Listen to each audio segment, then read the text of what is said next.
USA versus Europe, what we love and hate about driving. This one's coming from Honest Guide. It's been a while since we've done one of his videos or their videos. I know he's got like a whole team. Does an amazing job, by the way. I thought this was perfect. You guys, I have to do a 12-hour drive in a couple of weeks. My daughter has a cheer competition. Yes. Cheer competition at Disneyland, and yeah, it's going to be a very long drive. I'm really dreading it. Actually, now that I think about it, we're going to do about 14 hours down to the bottom of Florida and then have to drive up to Orlando about 3 hours and then drive back home after that. It's going to be a full week. I wish I could just take a train. Anyway, enough of my complaining. Let's check out what the difference is, the love-hate relationship between driving in the US and driving in Europe. Smash like button, let's dive in. Hello and welcome to Europe, more specifically Prague, Czech Republic. I'm the Honest Guide, and today we would like to talk about differences in cars and driving in general between Europe and United States of America. This video will be full of stereotypes, so let's not get offended on either side of the pond, and let's jump right into it. Do you hear that, everyone? I'm totally kidding. I know you guys don't really get too offended, but yeah. What he said. Offended on either side of the pond, and let's jump right into it. I'm gonna start with the positives that I see whenever I go to US and drive there. Number one for me absolutely is that most of the cars, I would almost say all of them, are automatic transmission. Now don't get me wrong, I like to shift my old Volvo, but having an automatic when you drive around the city or when you're stuck in a traffic jam is just much more comfortable. On the other hand, having a stick shift in US, that's a great car theft protection because nobody really knows how to drive it. Don't get offended. I miss driving a stick shift. I kind of want to get one. I don't know. I have to get a truck, especially to be able to haul stuff around, but if I were to get a car, it's 100% would be a stick shift. I'm sure you're the only American that knows how to drive a stick. Probably the best thing about driving in US, and it's been popularized by Jeremy Clarkson on Top Gear, is the fact that you can make a right turn on a red light. I absolutely love it. Now you can't do that on Manhattan. I think it's wild that you guys don't have that. But everywhere else, if you pull into the intersection, you just look left and you make a right turn no matter what the color on the signal is. Now, I did some research on this, and believe it or not, in some states you can actually make a left turn on the red light. Only in the case if you're in a one-way street and you're making the left turn into a one-way street. Kind of cool. I wish this would be adapted, the right turn on red, to everywhere in Europe, in all the cities, because it really does make sense. Yeah, we have, there's occasionally sometimes where if you pull up to, if it's a busy intersection, they'll have the right, if you're trying to turn right on a red light, it'll have a little arrow. And if it's a red arrow pointing right, that tells you that you're not allowed to make the right turn on the red light. But most places you're able to. Kind of wild that you guys don't have that. I think we've been over this topic before. I think there's a reason that you guys don't have it. I can't remember what it was, but if somebody knows, let me know in the comments. Speaking of traffic lights, I absolutely love that in US the traffic lights are further away or on the other side of the intersection, so when you pull in, you can actually see the traffic light. Unlike here, when you pull into the intersection, the traffic light is right behind you, so when you're behind the wheel, you kind of have to go like this to see if you have a red or a green light. Yeah, that's not good. On the other side, it's perfect. Wild. By the way, my dad has a story that when he first drove in US, he actually stopped under the light at the opposite side of the intersection. Not sure if he was joking or if he was real. Another thing that I find as a positive in US is that trucks on highways and on freeways usually have the same speed limit as cars. Now, it has its negative and positive sides, but I usually see it as positive because there's no passing on and on and on. I mean, everyone is sort of maintaining the same speed, trucks and cars. On the other hand, in most states in Europe, the trucks are limited to usually 50 miles an hour, where the cars can go up to 80. So the whole time you're on the freeway, I did not know that. Passing and pay a lot of attention to what's going on. Speaking of trucks in the United States, I absolutely love the way they look, these long-haul trailers. Nope. European trucks look so much better. I've said it 100 times. They are way more badass. I think American trucks look funky now that I've seen all of the European ones, but to each their own. And why is it that trucks look different in Europe and in US? Well, the reason actually is that in EU or in Europe, there's different regulations and limits for the length of the entire truck with the trailer. In US, it's only for the trailer, not for the truck pulling it. Therefore, they can be longer and have those cool, longer, massive motor engine noses, which I as a kid used to love.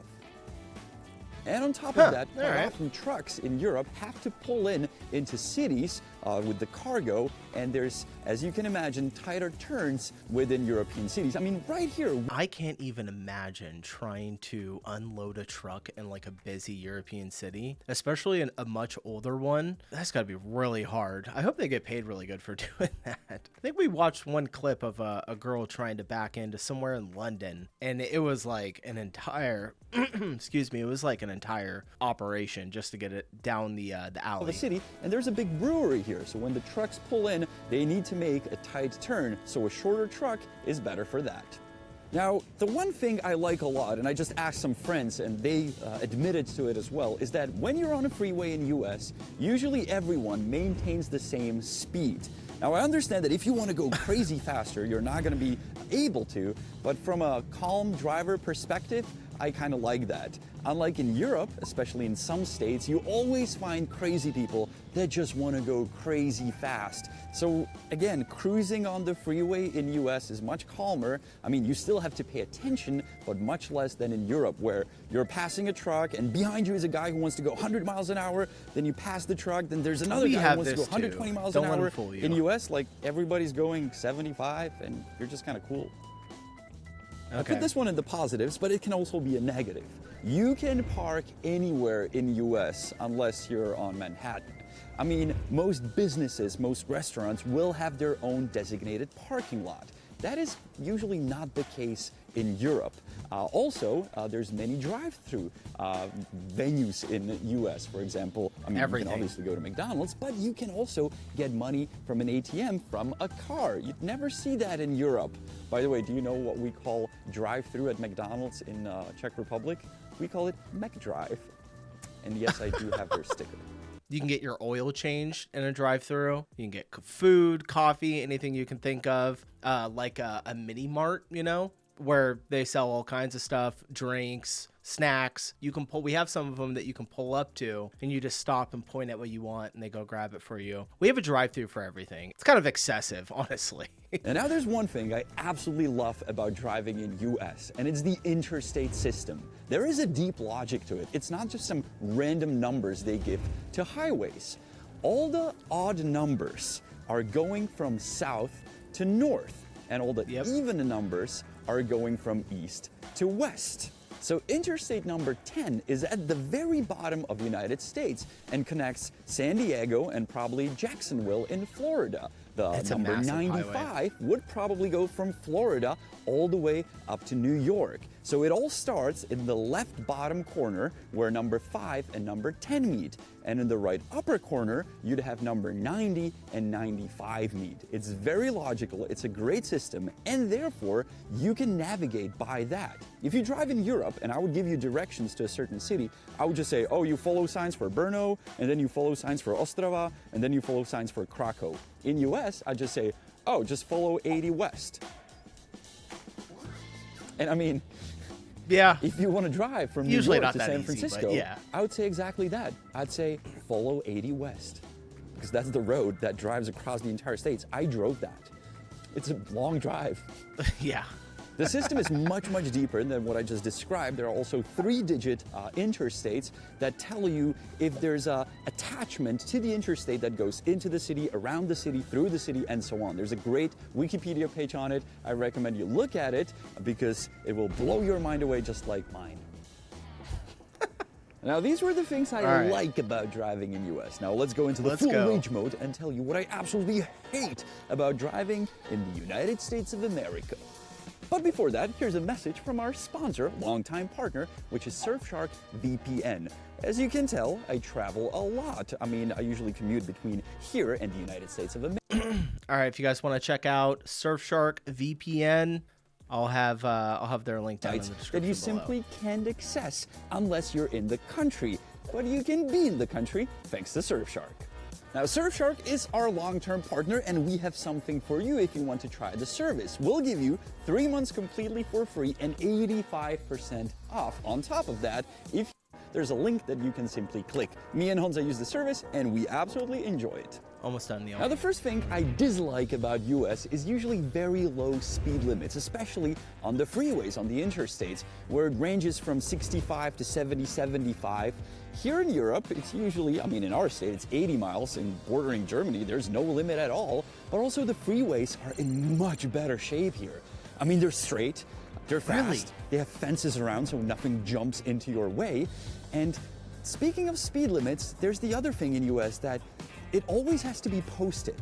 And if you just miss the sign that was telling you what the speed limit is or was, you don't know how fast you can go. In Europe, every state has 3 speed limits within the city, out Really? of the city, and on the highway. And there will be a sign that will tell you once you idea. enter the state. Therefore, you don't have That is so much more simple. Oh my God. Why? Oh man, that is like way better. I've had it to where I would be driving on a highway from here in Tennessee to Kentucky, and the speed limit will be like 60, and you're going through the mountain. And then if there's a little town, it'll immediately drop down to like 40 miles per hour, and a cop will be sitting next to the speed limit sign, just waiting to pull you over. And I've been pulled over like that before. Let me go. I didn't get a ticket, but it's pretty crazy the drastic changes. Whether it's 5 miles per hour, 15 miles per hour, 10 miles, 25, 45, 50, like it could be any speed limit possible. Your guys' system, if it's 3, that is so much better. highway, and there will be a sign that will tell you once you enter the state. Therefore, Genius. you don't have to look for a speed limit sign because you know that here it's 50 kilometers in the city, 90 out of the city, and 130 on the freeway. Speaking kilometers, just to be clear. Remember how I said it's positive that people just kind of cruise along the freeway and everybody goes at the same speed? Yeah, it's cool up to the point where you want to pass someone. I mean, I hate how people in US don't know how to actually use the freeway. The left lane is for passing, not cruising. I mean, there's signs in US that tell you that. Left lane for passing only. Everybody ignores that. Nobody You pays get a attention. person sitting in the left lane doing 60 miles an hour and they're like, I don't care, I'm just gonna be here. Usually doesn't happen in the European states if they have 3 lanes. I mean, now in the Czech version of this video, people will be like, that's not true, everybody's sitting in the left lane. Not as much as they do in US.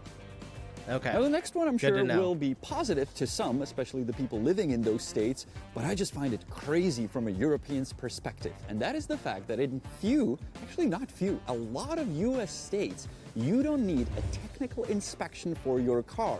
I mean, as long as it rolls, you can drive it around. So you see cars that are missing bumpers, that are missing door, that are after a car accident, and they're just driving along. My car is in a beautiful shape, and I can't even drive it to German cities because it wouldn't pass the emissions. And I'm wishing for it to pass the future technical. We do have emissions tests. I just want to clarify that. He might clarify it in a second. We do have emissions tests. We have to do it once every 2 years here in my state, and every state is different and it costs a different amount of money. But you do have to go get it checked. But he is correct that, if your bumper is like taped up with duct tape, you're okay. You can drive it like it's pretty wild. I guess I've never even noticed it until he mentioned it. So here in Europe, it's very, very strict. In US, in Florida, what? You can Broken drive that windows. in Florida easily. This can roll on the streets of, the redneck Riviera. Oh God. Do we have a lot of viewers from Florida? I apologize. I love Florida. Well, I guess if you use enough duct tape, it's going to hold. Crazy. Another interesting one from my point of view is that all the signs, all the road signs, or at least most of them in US, are written in text. On the other hand, here, they're all symbols. And the reason for it is obvious. If I drive 2 hours that direction, I'm going to be in Germany. 4 hours that direction, I'm going to be in Poland. 5 hours that direction, I'm going to be in Hungary. And they all speak different languages. Therefore, you need a symbol. In US, you can drive for 3 days straight and you're gonna still speak the same language, so you can simply put up a sign that says no parking and not a special symbol that explains to all of us in Europe that we cannot park there. And I can imagine some Americans driving here can be confused, like, do you know what this means? Or this sign? We did a driving test. I absolutely failed it so badly. If you want to go watch it, if you haven't seen it, it was rough. I think it might be time to do another one. I feel like I got to study up first before I do it, though. Yep. Now let's talk about gas. Gas used to be really cheap in US, not really the case now. It's around, what, $3.70 a gallon is the nation average. In California, you're looking at $6 a gallon, which, by the way, is the price we are paying here in Europe for a gallon of gas. But the one thing that always strikes me is when you go to pump at a gas station and you have to prepay. What? Why? I pump first, then I go pay. Not the other way around. Like, do you go to a restaurant and you're like, yeah, I'll have a burger and a Coke. First you pay, then we may bring you the meal to the table. Doesn't make any logic to me. I would imagine that that's probably because, like, most of your countries are a lot more high trust than ours. Here in the States, yeah, someone would they'd fill up their car and then just drive away. And I'm sure that would happen in other places too. But yeah, it's honestly not that big of a deal because you just, however much you put in, like if you put $50 into the gas station, into the gas pump, and then you fill up your car for $40, the $10 just goes back into your bank account. Like, it's just a temporary hold while you fill up, unless you do the entire thing. But yeah. Now, if the argument is that people would pump the gas and then flee away, I mean, yeah, people don't do that in Europe. Occasionally they do, but it's not like everyone does it. I trust. I don't know, just don't understand it, and I hate it. And here's the main reason we hate it as Europeans, which you will never face as an American. Using our European cards in US can be a struggle.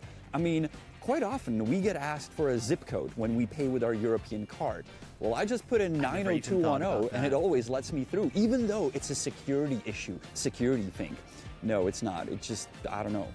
I don't know if like American companies didn't realize that, oh, there's cards in Europe that we have to accept. I didn't know that. Yeah.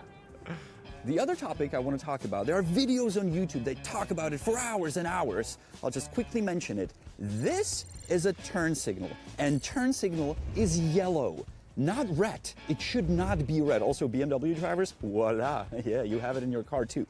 Why is it important that it has different color than your brake light? Because you can mix those up. For example, if you're driving behind a car and one of his brake lights is out and he uses the brake, is he signaling or is he using the brake? And now if you're saying, well, that never happens. Well, I was just a week ago in New Orleans. A car in front of me was driving. He was hitting the brake and I wasn't sure if he's signaling or if he's, you know, it actually hitting the brake. That's crazy. Also, the car was in a shape that it would never be allowed to drive on European roads. But please remember, turn signal should be yellow, not red. It does. It makes more sense. Speaking of importances of different lights on the car, we have something called the rear fog light. And cars in US usually don't have that. You use that if there's heavy rain, heavy snow, or fog, and you turn it on and it's brighter so people behind you can see you. If you don't have that, you can't pass an inspection here. So when my family had a car from US, we had a Nissan Stanza, we actually had to attach a little light, the fog light, to the car to pass the inspection in Europe. Now, if you come as a driver from Europe to US, one thing that will strike you the most are stop signs. They're everywhere. And I mean, there's even stop signs all around the intersection, so-called the four-way or all-way or three-way stop sign, where everybody pulls in. They all have to stop and sort of look at each other like, who's gonna go? Well, the biggest car, the one who came the first. And since you have stop signs everywhere, people tend to not really ignore them, but not stop, not fully stop. If there's a stop sign in Europe, it usually indicates that the intersection is dangerous and you have to stop. So I can't recall too many stop signs from where I live, but if I come across one, I'll stop. And I'll make sure to look a lot before I go because it's a dangerous intersection. Yeah, in the US, that's a little different. A stop sign, stop sign, stop sign, stop sign, stop sign. And people just go like, yeah, I'll just go slowly, right? It's so true. Now all the Americans are like, no, we all stop at stop. No, you don't. No. That being said, there's also intersections where you don't have any sign at all. And from what I know, or from what I heard, simply if there's no sign, you can just go because the other person has a stop sign. That would never be the case in Europe. You always need to have a sign to indicate you're on the main road, therefore you can go. Because if there is no sign, you have to give right of the way to the person from the right. So if there's an intersection in the middle of nowhere, I remember it's not going to have any signs. You simply have to look to your right, and if there's a person coming, he has right of the way. I do have a weird story with a stop sign. It wasn't a sign on the road, but it was a stop sign on the school bus. And I knew that you can't pass a school bus or you can't go around it. But I was driving, and the school bus was coming towards me, and it stopped, and it pulled out the little stop sign. And I just didn't know if I should or shouldn't stop. So I stopped. And then I saw one kid jumped out and he kind of walked to his house. So I slowly crawled. Oh boy, that was a mistake. This one mother just started yelling at me like crazy, like, you want to kill my kid? I'm like, no, I was going like literally an inch an hour speed. So I didn't know, so I apologize. Since then, I fear school buses like crazy, man. Yeah, they're no joke. I see a school bus, I just stop. The school bus driver will literally call the cops on you if they see you drive past and don't stop. People get really upset, for validly, the kids, you know, trying to protect the kids. Now this is a mirror. Most cars are equipped with those, but I have a feeling, and correct me if I'm wrong, that they're very different in US. And when I say different, I mean worse. Because our mirrors have a little curve at the end, so you can see more around your car. In US, they usually don't have that, and you sort of see like a narrow path. So the moment when a car is next to you and it's in the dead angle where you can't see it, it's much larger in US with their mirrors, unlike our mirrors that see more. This such a is small car little I detail drive here in Europe. I rarely drive it, to be honest, but it is a big, big car from our perspective. Okay. If you take it from the perspective in US, oh, it's that small little station wagon. No, it's big. When I go to US, I usually drive either a Suburban or a Chevy Tahoe, and those cars are massive. Why is he at a Tesla station? That's a negative. Is it an electric I think it's crazy Tahoe? to drive giant SUVs and cars around when you don't really use up the space of the car. And as you can imagine, people in Europe usually drive smaller cars. We have bigger cities, more densely populated. Therefore, you don't want to take up the space of a city with a big-ass car that most of the time we don't really use, because we have great public transport system that we're going to talk about in the upcoming future episodes if you're curious about that. But just car sizes is something that when we from Europe first go to US, we're just like, what? Why? Crazy. Crazy. I mean, once you're in US, you kind of get used to it that everybody drives an F-150 truck, which is the most sold car in US. But just yesterday, me and Hansa were walking on the street and we saw F-150 truck parked, by the way, on a sidewalk. And when you see it compared to cars that we drive, it's just crazy. You just don't understand it. And the guy who parked there, he wasn't hauling like a tree or a house or a boat. He was just like, oh, hey, let me get a cup of coffee here. I'll just park my truck here on the sidewalk. And he's a Czech schmuck. He's like, look at me driving a big American car. Oh, poor guy.